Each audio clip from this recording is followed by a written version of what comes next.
Hallelujah. आत्माओं को परखना, जब आप आत्माओं को नहीं परखेंगे हम सफर करेंगे। क्रिश्चियन लोग भी सफर करेंगे। एक अच्छा फौजी भी मर जाता है अगर उसके पास हथियार ना दिए जाए तो, और एक बुरा फौजी जीत जाता है जो हथियारों के साथ लड़ता है। आप समझ रहे मेरी बात को?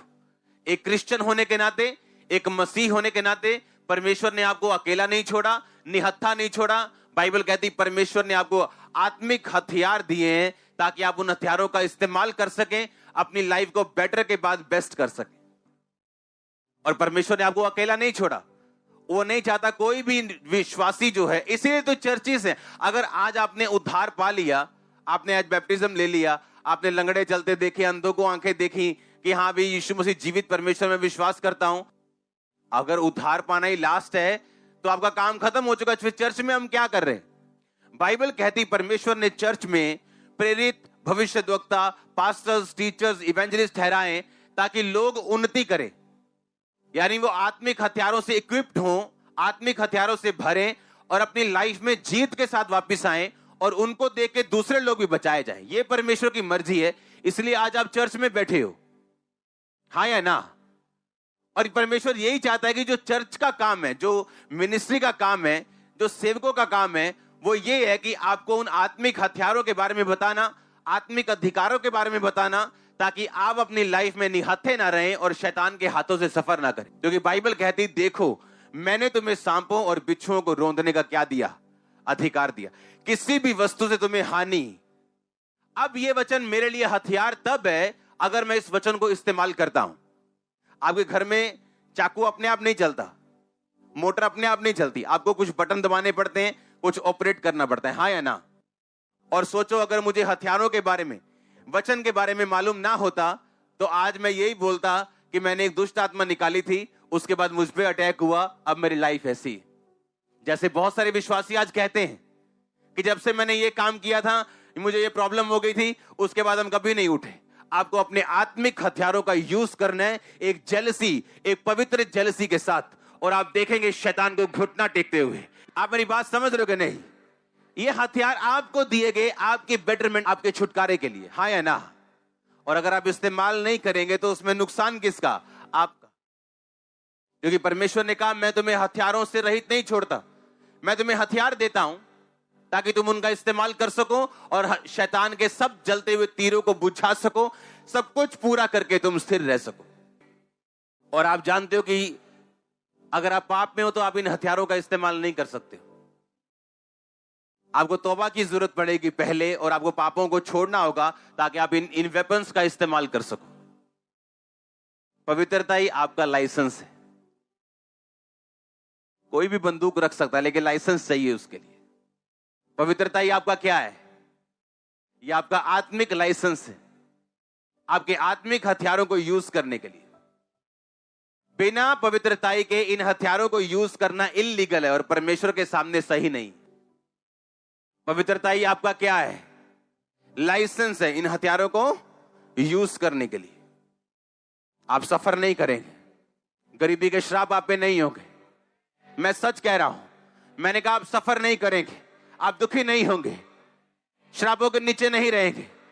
आमीन, ऊंचा आशीष ऊंची। आत्माओं की परख, गैर भाषा, और बाइबल कहती किसी को गैर भाषाओं का अर्थ बताना। क्योंकि परमेश्वर ने आपको वरदानों से रहित इसलिए नहीं रखा ताकि आप लड़ सकें, जीत सकें। क्योंकि कुछ टेस्टिमनीज, आपके कुछ पारिवारिक मेंबर आपको तभी फॉलो करते हैं जब वो आपके लाइफ के ऊपर परमेश्वर का एक हाथ देखते हैं। आप मानते हो कि नहीं? जब परमेश्वर का अनदेखा हाथ कुछ देखी हुई चीजों को प्रकट करेगा, वो फॉलो करेंगे आपको। इसलिए बाइबल कहती है याकूब ने अपनी पत्नियों को भेड़ बकरियों के पास बुला के बात की थी कि अभी हमको ये जगह छोड़ के जाना है। भेड़ बकरियों के पास क्यों बुलाया आपने? क्योंकि वो सब भेड़ बकरियां एक ईश्वरीय दर्शन के द्वारा, गैर भाषाओं के वरदान के द्वारा वो हासिल की गई थी। मालूम है कि नहीं? उसके बाप ने बोला था कि ये काली भेड़ें ले, काली बकरियां ले, जितने डॉट वाले बच्चे पैदा होंगे वो तेरी तनख्वाह। ऐसा हो सकता है क्या कि बंदा कहे जी वाइफ लेनी है अमेरिका तो हस्बैंड भी अमेरिका तो ते न्याणे सानू अफ्रीका वर्गे चाहिए। हो सकता है क्या? हाँ, कि बाप काला हो माँ काली हो, हम कहें नहीं बच्चा हमें पूरा गोरा चाहिए। हो सकता है क्या? नहीं हो सकता। पर बाइबल कहती जैसे जैसे वो बोलता गया कि अच्छा ये सारी काली और भूरी भेड़ बकरियां तेरी, जितने धारी वाले बच्चे पैदा होंगे वो तेरी तनख्वाह, ताकि उसको धोखा दिया जा सके। और बाइबल कहती गैर भाषा के वरदान के द्वारा वो एक सपना देखता है कि जितने बच्चे पैदा हो रहे हैं वो धारी वाले पैदा हो रहे हैं, और वैसा ही होता गया। और 10 बार मजदूरी बदली गई। अच्छा ये गलती हो गई, धारी वाले गलती से पैदा हो गए, अब डॉट डॉट वाली तेरी तनख्वाह होगी। अच्छा अब डॉट डॉट वाले पैदा हुए, अच्छा अब जो ऐसे ऐसे ऐसे वाले पैदा होंगे वो तेरी तनख्वाह। और वैसा ही होता गया। जब परमेश्वर आपके साथ हो तो आप समझ रहे कि नहीं? आपको ये बात समझने की वरदानों के बिना आपकी लाइफ अधूरी है, और बिना वरदानों के चलना, बिना हथियारों के चलना एक पूरी चले चलाए युद्ध में मूर्खों के जैसे चलने वाली बात होगी। और सोचो शैतान कितना उन लोगों को धोखा दे रहा होगा जो लोग पवित्रताई में नहीं, जानबूझ के पाप में, क्योंकि ऐसे लोगों की लाइफ में वरदानों का काम करना पॉसिबल नहीं। अगर वरदान काम करेंगे भी तो एंड में उनका नुकसान होगा, क्योंकि वरदान इस बात की गारंटी नहीं कि परमेश्वर आपकी लाइफ में है 100%।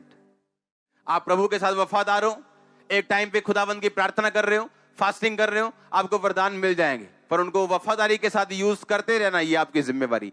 इसलिए परमेश्वर ने कहा अंत के दिन में ऐसे लोग होंगे जो कहेंगे परमेश्वर हमने दुष्ट आत्माएं निकाली, हमने चंगा किया, हमने वो किया। परमेश्वर बोलेगा मैं तुमको नहीं जानता। हालेलुया। वरदानों का होना जरूरी है, लेकिन पवित्रताई को मेंटेन करते हुए, आत्मा की जो नीड्स हैं, जरूरतें हैं, उनको मेंटेन करते हुए आप उन वरदानों का यूज कर सकते हो। आपको आत्मिक वरदानों को सिर्फ समझना ही नहीं, इस पे चलना भी और इसको मेंटेन भी करना है। आमीन। आप वो सफर नहीं कर सकते, आप उन दुखों में नहीं जा सकते जो लोग बिना नॉलेज के दुखों में चलते हैं। बाइबल एक बात कहती है, कहीं नहीं लिखा धर्मी में मुसीबत नहीं आएगी। परमेश्वर ने कहा धर्मी पर भी मुसीबत आएगी और पापी पर भी मुसीबत आएगी, पर धर्मी उस मुसीबत से निकाला जाएगा। पौलुस कहता परमेश्वर मेरे शरीर पर एक कांटा चुभा, यानी उसके शरीर में एक बीमारी थी, और वो परमेश्वर से विनती करता कि परमेश्वर ये कांटा मेरे शरीर से दूर कर। क्या आवाज आती? मेरा फजल ही तेरे लिए। जिसको ये आवाज नहीं आती ना, वो टेंशन में रहता है। उसे मालूम नहीं मेरे साथ ऐसा क्यों हो रहा है, क्योंकि परमेश्वर की आवाज उसे सुनाई नहीं दे रही। और पौलुस उसी बीमारी में रह के भी परमेश्वर की आवाज सुन रहा है कि मेरा फजल तेरे लिए काफी है, मेरी सामर्थ्य निर्बलताइयों में सिद्ध होती है। उस आवाज के कारण उस बीमारी में वो ठहरा रहा और बाद में चंगाई भी पाई। हालेलुया। तैयार हो वफादारी के साथ चलने के लिए। सबसे बड़ी चीज जो मैंने एक मैन ऑफ गॉड में, एक सक्सेसफुल बिलीवर में देखी, वो ये है, वो उसकी टेस्टिमनी नहीं है कि वो कैंसर की 4th स्टेज से आजाद, ये नहीं है, वो फेथफुल रहा है। ये चीज है वफादारी। दुखों में भी, सुखों में भी, विरोध में भी, प्रशंसा में भी, फेथफुलनेस परमेश्वर के साथ, ओबीडियंस में रहना। उसने कहा मैं तुझे सब जातियों से श्रेष्ठ बनाऊंगा, आप बेस्ट होंगे। मैंने कहा बेस्ट होंगे, आपके बच्चे बेस्ट होंगे, आपके चर्चेस बेस्ट होंगे। ओ आमीन। ऊंचा आशीष ऊंची चर्च। ये प्रभु का प्लान है आप लोगों के लिए। आप तैयार हो इस प्लान को लेने के लिए? ये परमेश्वर का प्लान, मेरा प्लान नहीं है, ये आपका प्लान नहीं है, ये परमेश्वर का प्लान है। कहता मैं तुझे बेस्ट दूंगा, मैं तुझे श्रेष्ठ दूंगा, तू सिर होगा। तो क्या आप फेथफुल रहने के लिए तैयार है? आमीन।